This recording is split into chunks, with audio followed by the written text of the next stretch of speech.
अमेरिकी टैरिफ भले ही भारत के निर्यात को प्रभावित कर रही हो, कई उद्योगों के कामकाज पर असर पड़ रहा है, नौकरियों पर संकट मंडराने लगे हैं, लेकिन भारत की इकोनॉमी पर इसका बहुत असर पड़ता नहीं दिख रहा है।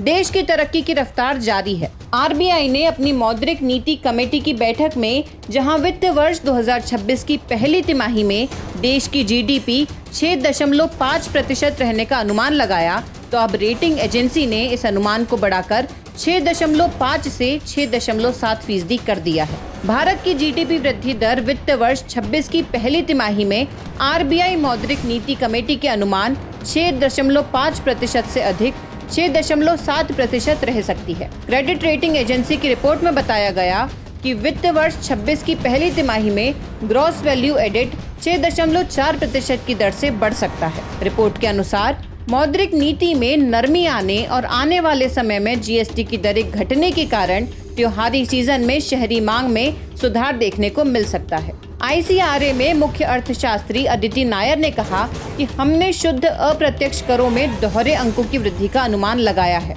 जिससे भारत सरकार के अप्रत्यक्ष करों में तेज वृद्धि से सहायता मिलेगी। नायर ने कहा, मजबूत सरकारी पूंजीगत खर्च के साथ साथ राजस्व व्यय, कुछ भौगोलिक क्षेत्रों में अग्रिम निर्यात और बेहतर उपभोग के शुरुआती संकेतों के कारण वित्त वर्ष 2026 की पहली तिमाही में आर्थिक गतिविधि में विस्तार की गति 6.7% रहने का अनुमान है। आईसीआरए का मानना है कि सर्विसेज जीवीए की वृद्धि दर वित्त वर्ष 26 की पहली तिमाही में बढ़कर 8 तिमाही के उच्चतम स्तर 8.3% पर जा सकती है, जो कि वित्त वर्ष 25 की चौथी तिमाही में 7.3% थी।